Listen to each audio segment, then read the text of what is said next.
Hər kəsə salamlar. Bugün sizlərə mənim öz çəkdiyim rəsmləri göstərəcəm. İndi isə başlayaq. Mənim bu aradakı rəsmlər hələ 10 yaşımdan çəkdiyim rəsmlərdir. Elə mən də yavaş-yavaş bir göstərirəm. Birinci belə bir mənzərə rəsmi çəkmişəm. Belə bir mənzərə rəsmidir, belə bir ördəkli. Bunu 10 yaşımda çəkmişdim. Belə bir ağac mənzərə rəsmidir. Bunu keçək. İkinci rəsmim bu cür belə ki, arxasında gecədə bir ağac kimi təsvir etmişəm. Bu da belə bir rəsmdir. Ağac, arxasında isə ay. Mənim bir çox belə boş portrelerim də var. Bu da belə bir portredir. Belə bir qadın portresidir. Bu da belə. Və bir dənə daha belə bir şeyim var ki, mənim bu rəsmim çox vaxt aldı. Nə olar 5-6 deməyək də 3-4 günlük belə bir incə iş olaraq rəsm yapmışdım belə. Bu cür rəsm elədim. Bu da çox qəşəngdir. Mən bunu çox bəyənirəm.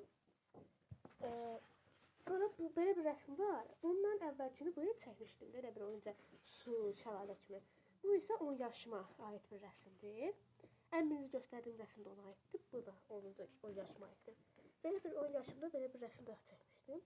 Necə qəşəngdirmi? Mən bəyənirəm yenədən. Belə bir rəsmim daha var. Bunun da yenə 10 yaşımdadır. Bunlar buradakı rəsmlərin çoxu 10 yaşımdadır. Bəziləri 11 yaşımdaydı. Məsələn, portremi də 11 yaşımda çəkmişdim. İndi mənim 13 yaşım var. İndi 13 yaşımda çox belə çəkdiyim rəsmlər olmayıb. Amma indi var. Məsələn, bunu bu il çəkmişəm. Yəni 12 yaşımda. Bu da belə bir rəsmdir. Ştrixlərlə dairə figurlardır. Silindir, bucaq, kub vəsairə. Konus. Sonra belə bir qız rəsmidir. Bunu da necə eləmişəm? Belə bir internetdən qız rəsmləri götürmüşəm və elə bir bu rəsmin fantaziyası mənə aiddir. Yəni, üstünə internetdən gördüyümüz kimi çay falan tökür şey deyirlər və belə bir rəsm ortaya çıxartdım mən də. Bu da çox qəşəngdir. Və belə bir mənim dəftərim var, böyük bir dəftər. Bu dəftərin içində də mənim çoxu rəsmlər var və yavaş-yavaş göstərim. Bu mənim ilk rəsmimdir. Mənim ilk rəsmimdir və belə bir, yəni ilk rəsm deyəndə bu dəftərdəki ilk rəsmdir. Belə bir quş və quş evi kimi bir rəsm.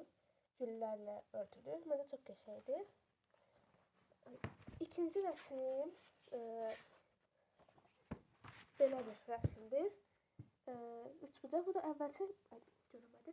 Bunu da əvvəl çəkmişəm. Onun o qədər də ştrixi belə güclü bir şey deyil. Ona görə də mən bu rəsmi əvvəldən də çəkmişdim. Ştrixləri o qədər yaxşı. Amma indi məncə yaxşı bir rəsmdir. Pis də deyil. Keçək o biri səhifələrə rəsminə. Bu rəsm isə bunu keçən il, yəni 11 yaşımda çəkmişdim. Belə bir limon rəsmi, yəni limon yarpaq rəsmi. Məncə bu da çox qəşəngdir. Keçək o biri rəsmə. Mən bu rəsmlərin çoxunu 10-11 yaşında çəkmişəm. Belə çox elədir ki, 12 yaşımda bu il çəkdiyim çox rəsm olmayıb. Bunu ancaq 12 yaşımda çəkmişəm, bu portreni. 12 yaşımda çəkdiyim bu portre elədir ki, mənim demək olar ikinci portrem idi. Birinci portrem mənim ilk göstərdiyim videonun başında o portre idi. Mənim ikinci portremdir. Belə bir portre. Bu da çox qəşəngdir. Mən bunu çox bəyənirəm. Yəni, görürsünüz ki, burada iki vərəq rəsm. Çünki bəzi vərəqləri atlayıb keçmişəm. Yəni ki, boş saxlamışam. Bu səhvlər çəkirim. Qarışıq çəkmişdim. Bu da belə bir alma. Bunu da yenə 11 yaşımda ştrix öyrənəndə ilk portre yenə ştrixlərim idi. Bu da belə ilk ştrixlərə aiddir. Keçək o birinə. Bəli, 12 yaşımda. İndi o vaxtlar model çəkməyi çox yaş bilmirəm, amma belə bir model çəkdim.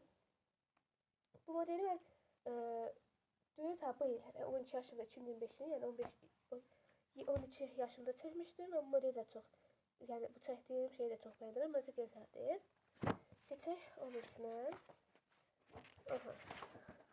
Belə bir yeni rəsm var. Bu da yeni ştrixli. Bəzi rəsmlər ştrixlidir, bəzi rəsmlər rəhlidir, qarışıqdır. Bu rəsmdə yenə belə figurlardır, ştrixli figurlar. Diqqətlə yaratım göstərim. Keçək o biri rəsmə. Biraz çox aralıq qoymuşam. Yəni bomboşdur aslında. Sonra bu səhifədə nədirsə artıq kiçik belə bir adı da açıq nəsə belə bir şey çəkmişdim. Ancaq burada isə bu ondan sonraki səhifədə belə bir termos çəkmişəm. Belə çaynik demək var da, mən termosu saxlayan. Bunu çəkmişdim. Bu da yenə ştrixlərlə rəsmdir. Keçək o bir səsimizə. Burada boş çəkəm. Aha, burada belə bir əl çəkmişəm. Elə bir ki, qızılgül tutan əl. Bunu biraz o vaxtlar əl yaxşı çəkmədim deyə biraz qəribə olub, amma indi qəşəng olub. Dırnaq, əlin izləri, köçələri və s. Bunun arxasındakı rəsm isə mənim ən çox əziyyət çəkdiyim rəsmlərdən deyil. Əziyyət edilmə boyanı işlədim və bu rəsm doğrudan çox elə bir ki, çətin rəsm idi də, belə boyalarla çox rəngi olan. Məsələn, bu ət rəngi, bu dodaq rəngi mən çox çətin çəkmişdim. Bunu da yenə bu il 12 yaşımda çəkmişəm. Və bu doğrudan mənim üçün ən çətin rəsmlərdən biri idi. Boyanın izini saxlamaq, işıqlandırmaq, ağ rənglə işıqlandırmaq, suyunu açmaq mənim üçün doğrudan çətindir. Bundan sonraki rəsm deyəsən artıq yoxdur. Mən belə ki, bundan sonra çəkmişəm rəsm. Bəli, yoxdur. İndi rəsmlər bu qədər idi. Siz nə düşünürsünüz? Rəsmlərimi bəyəndinizmi? Yorumlara yazarsınız, zəhmət olmasa. Görüşənədək.